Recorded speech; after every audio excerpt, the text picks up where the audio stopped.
নমস্কার বন্ধুরা, শুভ সকাল। তোমরা সবাই কেমন আছো? আশা করি ভালো আছো। আমিও অনেক ভালো আছি। আমার নতুন আরেকটি ব্লগে তোমাদের সবাইকে স্বাগত। তো তোমরা তো জানোই, ঘুম থেকে উঠেই কিন্তু আমার ডিউটি থাকে রান্নাঘরের কাজ শেষ করে অভিজিৎকে কিন্তু 7:30টার মধ্যে খাবার রেডি করে দিতে হয়, আর খাবার ও নিয়েও যায় টিফিন। তো সেই কারণে কিন্তু আমার অন্য কোথাও কোনো কাজ হয় না। তারপর ও চলে যাওয়ার পর কিন্তু আমিও আমার খাবারটা খেয়ে নিয়েছি। তারপর চলে এলাম সোজা ঘরে বিছানাটা গোছাতে। সকালে তো বললামই সময় পাই না, তো সেই কারণে কিন্তু পরেই গোছাই ও চলে যাওয়ার পর। আর এদিকে চলে এলাম এখন ঘরটা ঝাড় দিতে। সকালে কিন্তু একবার ঝাড় দিয়েছি, বাসি ঘর থেকে তো ও যাবে না, তো সেই কারণে কিন্তু তো কোনো রকমভাবে দিয়েছি, ভালো করে আর দেওয়া হয় না। তো এখন দেখো খাটের নিচ টিচগুলো ভালো করে চারপাশটা ভালো করে ঝাড় দিয়ে নিলাম। আর মুম্বাইয়ে আসার পর কি হয়েছে, আমার এত পরিমাণে চুল পড়ছে, ঘরে তো চুল পড়ছেই, তো বারবার কিন্তু ঝাড়ুতে সেই কারণে চুল আটকে যাচ্ছে, সেটাই হাত দিয়ে পরিষ্কার করে নিচ্ছিলাম। তারপর আমি চলে এলাম রান্নাঘরটা পরিষ্কার করে নিতে। আর এদিকে দেখো কৌটোগুলো আমি অনলাইন থেকে অর্ডার করেছি।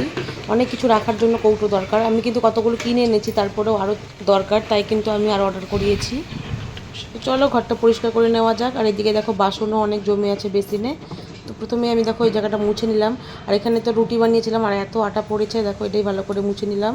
আর এদিকে দেখতেই পাচ্ছ একটা ঝুড়ি, আর ঝুড়ির মধ্যে যে কৌটোগুলো, এগুলো কিন্তু আমি এখানে কিছু কিছু কৌটো আগেই মল থেকে কিনে এনেছিলাম। তারপরে চলে এলাম গ্যাসটা মুছতে। গ্যাসটা ভালো করে মুছে নিলাম। কী হয়, রুটি বানানোর সময় কিন্তু অনেক নোংরা হয় গ্যাসটা, তো সেই কারণে ভালো করে মুছে নিলাম। আর ওইখানে ওয়ালটাতে কী হয়, তেল ছিটকে ছিটকে পড়ে রান্না করার সময়, তো সেই কারণে ওয়ালটাও ভালো করে মুছে চারপাশটা মুছে নিলাম। তারপরে দেখি কৌটোগুলো ধুয়ে দিয়েছি। আর আমি কিন্তু মোট 18টা কৌটো অর্ডার করেছিলাম, তো সবগুলো তো আমার দরকার নেই, সেই কারণে কিন্তু 9টা বের করেছি, আর বাকিগুলো রয়েছে। রান্নাঘরের কাজ সব শেষ করে তারপর চলে এলাম আমি ঘর মুছতে। তো 2 দিন আগে কিন্তু মুছেছিলাম ঘর, তো সেই কারণে আজকে আবার মুছে নিচ্ছি। তো দেখো সব কাজ শেষ করে আমি একদম স্নান করে নিয়েছি। এখন বানাবো দুপুরের খাবার। তো একার জন্য আর কি বানাবো, তাই ভাবলাম একটু পোহা বানিয়ে খাই। রাত্রে অভিজিৎ আসার পর একবারে আবার ভাত বানাবো, তো সেই কারণে একটু পোহাই বানালাম আমার জন্য।